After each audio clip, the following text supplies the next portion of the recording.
Welcome, students. Today, I would like to teach you the first chapter, power sharing. The name of the chapter is power sharing, and it belongs to civics. Okay, so today we are going to read the first chapter of class 10th in civics, and that is the name of the chapter is power sharing. Okay, students, so let's start today's chapter.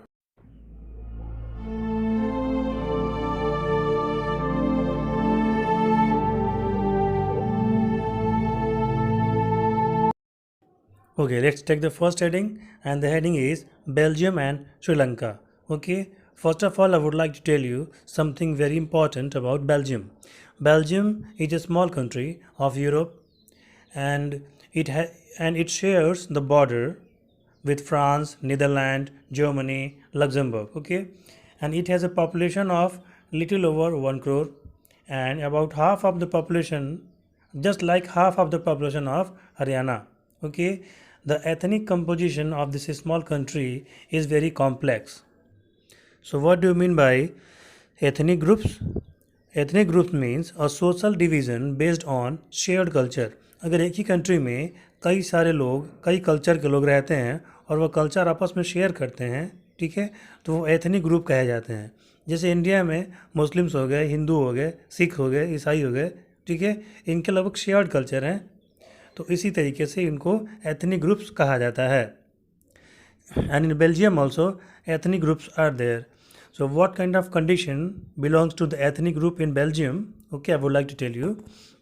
In Belgium, the country's total population, 59% of country's total population lives in Flemish region. Okay, you can see here is a picture on your mobile screen from the starting of the video. You can see that the yellow part, okay, the yellow part belongs to Flemish region. Okay, and the Flemish region people would like to speak Dutch. They are Dutch speaking people. They speak the language of Dutch. Okay, and after that 40% of the people lives in Wallonia region. Okay, and they would like to speak French. Okay, Wallonia region, you can see the red part. Okay, the red part covered in the map of Belgium. It shows the Volens region. Okay, it shows the Wallonia region. So the people of Wallonia region speak French language. Okay, and only 20% of the people speak.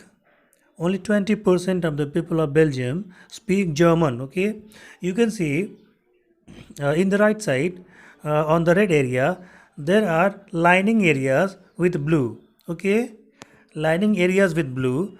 So only this much area, only this much percentage of area, people would like to speak their German. Okay, इस तरीके से Belgium country में लगभग आपके 59% लोग French बोलते हैं, Dutch बोलते हैं. उसके बाद से कुछ परसेंट के लोग फ्रेंच बोलते हैं और कुछ परसेंटेज के लोग जर्मन भाषा बोलते हैं. यानी वहाँ पे 3 प्रकार की भाषा बोलने वाले लोग हैं. तो निश्चित रूप से 3 प्रकार का वहाँ कल्चर भी होगा, कस्टम भी होगा, रीति रिवाज भी होंगे. ठीक है, तो कुल मिला जुला के कहना ये है कि एथनिक ग्रुप्स वहाँ पे 3 टाइप के हैं, 3 टाइप के हैं. Now in Belgium, French speaking people are called minority and Dutch speaking people are called majority. अब माइनॉरिटी क्या है, अब मेजॉरिटी क्या है? जिस रिलीजन की या जिस कल्चर की के संख्या वाले लोग ज़्यादा रहते हैं उन्हें मेजॉरिटी कहते हैं, और जिस कल्चर या रिलीजन के लोग किसी कंट्री में कम संख्या में रहते हैं उन्हें माइनॉरिटी कहा जाता है. अब इस एग्जांपल को अगर आप इंडिया के कॉन्टेक्स्ट में देखें, if we see this example in the context of India, in the reference of India, so in India 80% of the population belongs to Hindu culture. So Hindu in India belongs to majority, and only 20% population belongs to Muslim community. So Muslim community here are called minority. Not only Muslims are minority in India, but Sikh, Buddhist, Parsi, Jain, all these all these culture people, okay, also belongs to minority in India. I hope now majority and minority concept will be clear to you. Okay. Now let's move toward the concept of Sri Lanka. Okay. Belgium has been over. Now come to Sri Lanka. Okay. Now, Sri Lanka is an island country, okay, and it is of southern coast of Tamil Nadu. It has about 2 crore of people. The total population is of 2 crore, about the same as in Haryana, okay. Like the other nation of South Asia region, Sri Lanka has a diverse population, okay. The major social groups or ethnic groups in Sri Lanka are Sinhalese. Okay, 74% of total population belongs to Sinhalese speaking people, and 18% of population belongs to Tamil speaking people. Okay, so 74% are Sinhalese speaking people, and 18% 18% belongs to Tamil speaking people, and only 6 or 7% people belongs to the Christianity group. Okay, and in 18% of Tamil people, some Tamil people are belongs to Sri Lankan native Tamil. Okay, and Sri Lankan native Tamils, so their percentage belong to 13%, and rest of the Tamil people whose forefathers has gone there from India for plantation worker during the colonial period. Okay, so they are called Indian Tamil, and native Tamils of Sri Lanka, they are called Sri Lankan Tamils. Okay, and 7% of total population belongs to the Hindus, Muslims and Christianity also.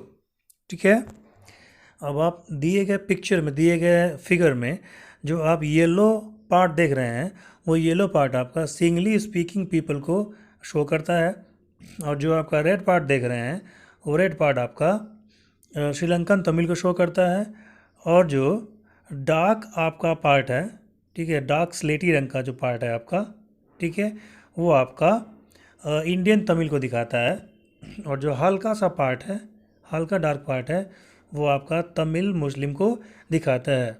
तो figure से आपको clear हो जाना चाहिए यहाँ से कि most of the population जो वहाँ की है वो सिंगलीज है, जो वहाँ की नेटिव है, और मोस्ट ऑफ द सिंगलीज आपके बुद्धिस्ट हैं। सिंगलीज में जो मेजर आपका परसेंटेज है वो बुद्धिस्टों का है, और इंडियन तमिल में जो आपका मेजर परसेंटेज है वो हिंदू, मुस्लिम और अन्य कम्युनिटी का उसमें है। तो आपने एग्जांपल देखा बेल्जियम का, फिर आपने एग्जांपल देखा श्रीलंका का। इन दोनों एग्जांपल से बुक में आपको प्रूफ करने का प्रयास किया जा रहा है कि बेल्जियम वाले केस में, ठीक है, बेल्जियम वाले केस में जो आपके डच स्पीकिंग लोग थे, वो पॉपुलेशन जो डच बोलते थे वो मेजॉरिटी में थे, और श्रीलंका में जो सिंगलीज पीपल हैं, जो सिंगलीज लैंग्वेज बोलते हैं, वो मेजॉरिटी में है, और बाकी लैंग्वेज बोलने वाले बेल्जियम में भी माइनॉरिटी हैं और श्रीलंका में भी आपका माइनॉरिटी है। तो जो मेजॉरिटी होती है जिस रिलीजन की या जिस लैंग्वेज वालों की नंबर या पॉपुलेशन ज़्यादा होती है, तो उनका वहाँ के इलेक्शन पे, उनका वहाँ के पॉलिटिक्स में, उनका वहाँ के कंपनीज़ में, उनका वहाँ के डिसीजन मेकिंग कैपेसिटी में इंटरफियर ज़रूर होता है।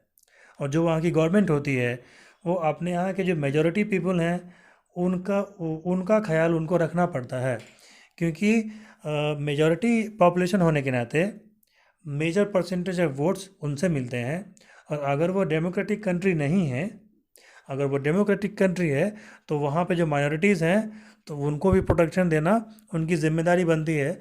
जैसे इंडिया में कॉन्स्टिट्यूशन के तहत यहाँ के मुस्लिमों को प्रोटेक्शन दी गई है, उनके लिए माइनॉरिटीज़ कमीशन भी बना हुआ है, उनके हितों का, उनके फ़ायदा नुकसान का वहाँ पे देखा जाता है। उसी प्रकार से श्रीलंका और बेल्जियम में भी ये होना चाहिए था। Let's proceed towards the next heading and that is majoritarianism in Sri Lanka.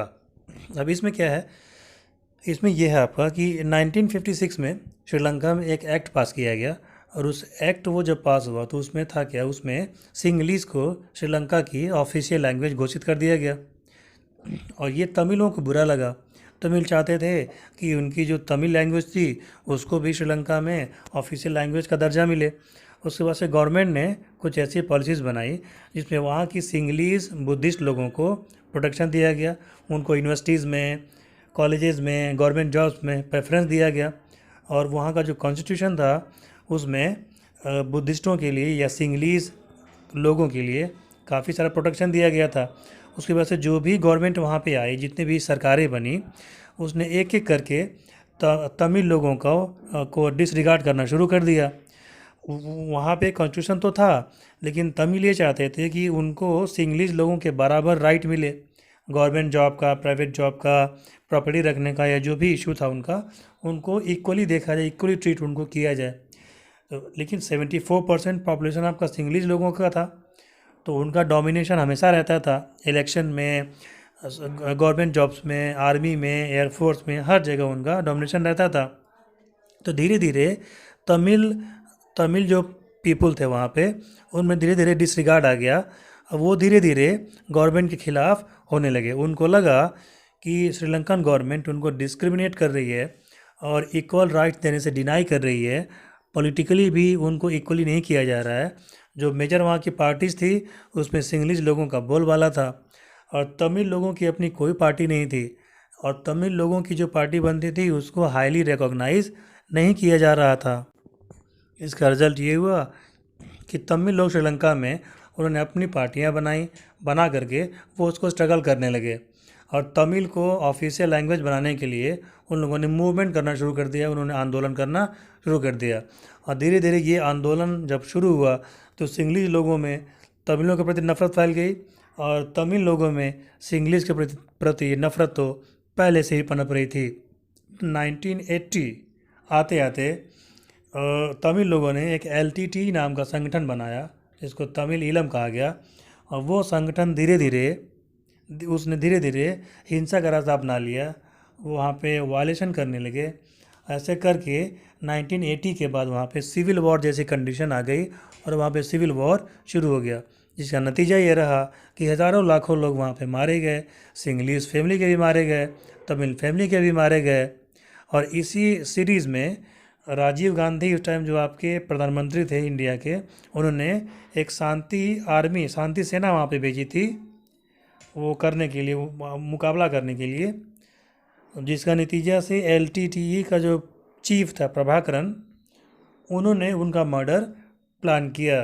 और राजीव गांधी जब बम विस्फोट में मारे गए तो उस बम विस्फोट की सारी कहानी, सारा सूत्रधार प्रभाकरन ही रचने वाला था, उसी इस विस्फोट का जिम्मेदार था।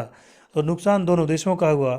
उस नुकसान के पीछे क्या था कि किसी एक कम्युनिटी को, किसी एक लैंग्वेज को या रिलीजन को काफ़ी सारा प्रेफरेंस देना और दूसरे को डोमिनेट करना, उसकी उपेक्षा करना, इसके प्रमुख रीजन उसमें रहे। अब हम आते हैं अगले हेडिंग पे, और यहाँ दिया हुआ है अकोमोडेशन इन बेल्जियम। अब देखते हैं बेल्जियम की कहानी इस रिलेशन में क्या थी।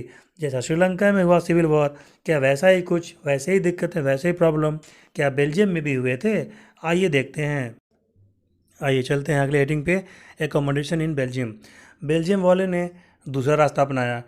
उन्होंने इस बात को समझा कि उनके देश में रीजनल डिफरेंस है, कल्चरल डिफरेंस है, और लैंग्वेज डिफरेंस भी है। उन्होंने 1970 से 1993 के बीच में अपने कॉन्स्टिट्यूशन में 4 अमेंडमेंट किए, मतलब अपने कॉन्स्टिट्यूशन में सुधार किए, कुछ रूल हटाए, कुछ नए रूल उसमें डाले, और उन्होंने जो मॉडल बनाया उसको बेल्जियन मॉडल कहा गया। बेल्जियन मॉडल में था क्या, मैं बताता हूँ आपको।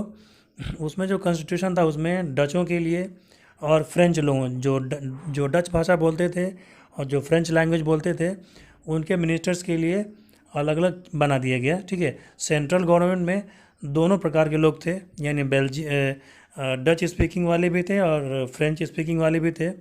उसके बाद से कुछ स्पेशल लॉ बनाया गया मेजॉरिटी और माइनॉरिटी दोनों को सपोर्ट करने के लिए, लिंग्विस्टिक्स ग्रुप के आधार पे। उसके बाद से कई जो कि पावर जो था आपका सेंट्रल गवर्नमेंट का, ठीक है, तो सेंट्रल गवर्नमेंट से कुछ पावर जो है कि स्टेट गवर्नमेंट को दे दिया गया। जैसे एक आपकी सेंट्रल गवर्नमेंट होती है, फिर एक आपकी स्टेट गवर्नमेंट होती है। जैसे इंडिया में भी यूपी की अपनी एक गवर्नमेंट है और इंडिया की अपनी एक गवर्नमेंट है। तो पावर कुछ सेंट्रल गवर्नमेंट ने अपने पास रखा और कुछ पावर जो है कि उनको स्टेट गवर्नमेंट को दे दिया। और उसके बाद से जो ब्रसल्स था, उसका जो कैपिटल, उसमें एक सेपरेट गवर्नमेंट थी, तो वो अपना अपना वो अलग देखते थे वहाँ पे। वहाँ भी अच्छी खासी गवर्नमेंट थी, दोनों उसके अंडर में थे। और उसके बाद से जो सेंट्रल एंड जो स्टेट गवर्नमेंट था उसमें एक थर्ड काइंड का गवर्नमेंट बनाया गया, ये कम्युनिटी गवर्नमेंट इसे नाम दिया गया। और ये कम्युनिटी गवर्नमेंट थी वो लोगों द्वारा सेलेक्ट की जाती थी वन लैंग्वेज कम्युनिटी, जैसे डच और फ्रेंच, ठीक है, जर्मन, डच, फ्रेंच जो वहाँ लैंग्वेज बोली जाती थी, ठीक है, उन सब के द्वारा मिलकर के ये सिलेक्शन वहाँ पे किया जाता था। तो वहाँ के गवर्नमेंट ने समझदारी से काम लिया और पावर को वहाँ पे शेयर कर दिया गया। किसी कम्युनिटी को, किसी लैंग्वेज को न बहुत ज़्यादा ऊपर किया गया और न ही किसी लैंग्वेज को बहुत ज़्यादा डाउन वहाँ पे किया गया। तो श्रीलंका जैसी कोई घटना वहाँ पे नहीं हुई। बेल्जियम आज भी इसी फॉर्मेट में चल रहा है। अब आते हैं सबसे लास्ट हेडिंग पे, वो आपका है फॉर्म्स ऑफ पावर शेयरिंग, ठीक है। सबसे पहले हेडिंग लेते हैं उसमें among different organs of government, among different organs of government. Power sharing मतलब क्या होता है? पावर शेयरिंग का मतलब होता है कि किसी एक इंस्टीट्यूशन को पूरा पावर न दे करके पावर्स का डिस्ट्रीब्यूशन कर दिया जाए, ठीक है। जब पावर का डिस्ट्रीब्यूशन कर दिया जाएगा और किसी के पास जब टोटल पावर नहीं रहेगा तो वो चेक एंड बैलेंस फॉर्म हो जाता है। यानी अगर एक इंस्टीट्यूशन या गवर्नमेंट का एक पार्ट गलती करता है तो दूसरे के पास उसको चेक करने का, उसको रिवाइज करने का या उससे सवाल जवाब करने का पावर रहता है। यानी उसमें जितने भी ऑर्गन्स हैं गवर्नमेंट के वो सब एक दूसरे के प्रति क्या रहते हैं, रेस्पॉन्सिबल रहते हैं। कोई भी किसी को बहुत ज़्यादा छूट नहीं रहती है, ना किसी को बहुत कम छूट रहती है, सबको इक्वली वहाँ पे ट्रीट किया जाता है। अब among different governments organs of government में कैसे किया जाएगा? जैसे गवर्नमेंट के ऑर्गन्स क्या होते हैं? लेजिस्लेचर, यानी जहाँ रूल रेगुलेशन या कानून बनता है। एग्जीक्यूटिव्स, बने हुए रूल लॉ या कानून को फॉलो करवाना। और जुडिशरी, अगर कहीं लॉ तोड़ा जा रहा है, रूल या लॉ कहीं तोड़ा जा रहा है, किसी के साथ अगर अन्याय इनजस्टिस किया जा रहा है तो फिर उसको इंश्योर करने के लिए हमारे पास जुडिशरी है, यानी कि high court, supreme court, district court वगैरह, ये सब चीज़ यहाँ की जुडिशरी में आती हैं, जो कि जस्टिस दिलाने का काम करते हैं, जो कि न्याय दिलाने का काम करते हैं। अब इनके बीच जब पावर का शेयरिंग कर दिया जाएगा तो ये हो जाएगा आपका, इसको horizontal distribution of power sharing कहते हैं। क्योंकि लेजिस्लेचर एग्जीक्यूटिव प्रति रिस्पॉन्सिबल रहेगा, एग्जीक्यूटिव जुडिशरी के प्रति रिस्पॉन्सिबल रहेगा और जुडिशरी इन तीनों के प्रति रिस्पॉन्सिबल रहेगी। यानी अगर लेजिस्लेचर गलत काम करता है तो एग्जीक्यूटिव्स और जुडिशरी को उसको रोकने का पावर रहेगा। अगर लेजिस्लेचर और एग्जीक्यूटिव दोनों गलत डायरेक्शन में जा रहे हैं तो उन दोनों के खिलाफ जुडिशरी में जाने का पावर रहेगा और जुडिशरी उन दोनों को रोक सकती है, चेक और बैलेंस उनको कर सकती है। तो इस व्यवस्था को हॉरिजेंटल पावर शेयरिंग कहते हैं या distributing power among different organs of government भी कहा जाता है। दूसरा है कि power sharing among governments at different level, government में ही डिफरेंट लेवल पे पावर शेयरिंग कर दी जाए, ठीक है। अब इसका क्या है, इसको समझने के लिए मैं आपको सिंपल एग्जांपल देता हूँ। जैसे आपकी इंडिया में सेंट्रल गवर्नमेंट है, इसमें मोदी की सरकार है। उसके बाद से आपके जितने इंडिया में स्टेट्स हैं, जैसे पश्चिम बंगाल में ममता की सरकार है, यूपी में आपकी योगी जी की सरकार है, ठीक है, त्रिवेंद्र रावत की सरकार उत्तराखंड में है, ठीक है, केरला में किसी और की सरकार है, आपके दिल्ली में किसी और की सरकार है, ठीक है। तो जो सेंट्रल गवर्नमेंट का जो पावर है, सेंट्रल गवर्नमेंट ने कुछ पावर अपने पास रखा हुआ है और कुछ पावर आपके जैसे दिल्ली, मुंबई, कोलकाता, यूपी, इन जो स्टेट्स को भी कुछ न कुछ पावर दे रखा है। स्टेट्स अपने पावर का इस्तेमाल करते हैं और सेंट्रल गवर्नमेंट अपने पावर का इस्तेमाल करती है। लेकिन सेंट्रल गवर्नमेंट जब चाहे तो स्टेट गवर्नमेंट से सवाल जवाब कर सकती है या उस पावर की शेयरिंग या चेकिंग उसको कर सकती है। और ये जितने भी स्टेट्स आपके इंडिया में हैं ये टोटल रिस्पॉन्सिबल हैं, किसके प्रति रिस्पॉन्सिबल होते हैं? सेंट्रल गवर्नमेंट के प्रति रिस्पॉन्सिबल होते हैं। इन्हें जो भी मनी या रिसोर्स लेना होता है वो सेंट्रल गवर्नमेंट से लेते हैं। सेंट्रल गवर्नमेंट स्टेट गवर्नमेंट्स के प्रति रिस्पॉन्सिबल होती है और टोटल स्टेट्स गवर्नमेंट मिल करके सेंट्रल गवर्नमेंट को फॉलो करते हैं। तो ये जो आपका सिस्टम है पावर शेयरिंग करने का, यानी गवर्नमेंट चलाने का, गवर्नमेंट को बैलेंस और चेक करने का, इसको कहते हैं वर्टिकल पावर शेयरिंग। यानी गवर्नमेंट को अपने अंदर ही पावर को शेयर कर दिया गया। जैसे सेंट्रल लेवल पे ताकत जो है उसको बांट करके स्टेट लेवल पे भी कर दी गई। ये जो पावर शेयरिंग है उसको कहीं कि इसको फेडरल डिवीज़न भी कहा जाता है, यानी उसको फेडरल गवर्नमेंट भी कहा जाता है। फेडरल सिस्टम में एक सेंट्रल पावर होती है और बाकी स्टेट पावर होती है, यानी एक सेंट्रल गवर्नमेंट होगी, उसके बाद से स्टेट गवर्नमेंट भी होती है। और जो थर्ड आपका है उसको कहते हैं एमंग डिफरेंट सोशल ग्रुप्स। इसमें पावर शेयरिंग, ठीक है, रिलीजियस और लिंग्विस्टिक्स के आधार पर जो ग्रुप्स बने होते हैं उनमें कर दी जाती है।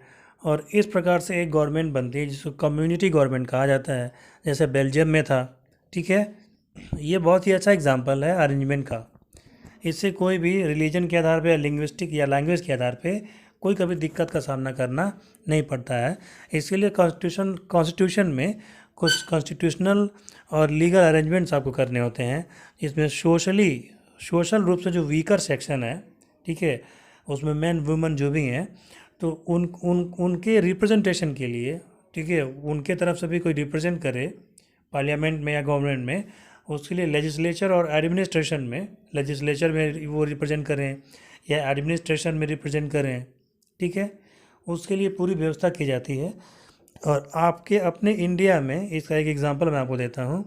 जैसे आपने सुना होगा कि जब लोकसभा के इलेक्शन होते हैं, जब हमको पीएम चुनना होता है, प्राइम मिनिस्टर का जब हमारे इलेक्शन होता है, तो कुछ सीटें जो होती हैं, ठीक है, कुछ सीटें आपकी, जैसे आप जिस कंस्टिट्यूएंसी में रहते हैं, बांसगांव कंस्टिट्यूएंसी उसको कहते हैं, तो बांसगांव कंस्टिट्यूएंसी आपकी रिजर्व्ड कंस्टिट्यूएंसी है।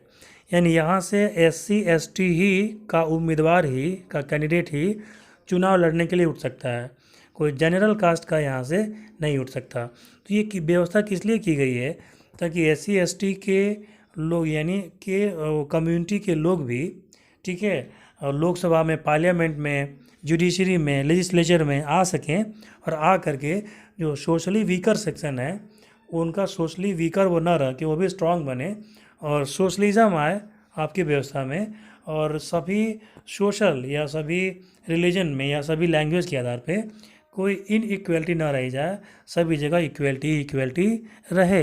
तो ये अरेंजमेंट करके हम माइनॉरिटीज़ को भी एक स्पेशल स्टेटस देते हैं, ठीक है, और उनको पावर शेयर हम कर देते हैं, उनके हिस्से में भी पावर चला जाता है। अब यहाँ से आपका चैप्टर ये फिनिश होता है, समाप्त होता है। आपको ये वीडियो कैसा लगा, इसमें आपको क्या समझ आया और क्या नहीं समझ में आया, ये आप मुझे कमेंट करके ज़रूर बताइएगा। और सबसे इम्पॉर्टेंट बात कि follow lockdown, wash your hands by soap और sanitizer and always use mask. ये 3 चीज़ें आप गांठ बांध लें कि फॉलो लॉकडाउन को फॉलो करें, अपने हाथ बराबर धोते रहें और मास्क का यूज़ करना आप ना भूलें। और अगर बहुत ज़रूरी ना हो तो घर से बाहर ना निकलें, क्योंकि आपको सबसे छूट है, लेकिन कोरोना से किसी को छूट नहीं है। मिलते हैं आपसे एक और अगले वीडियो में, तब तक के लिए जय हिंद, जय भारत।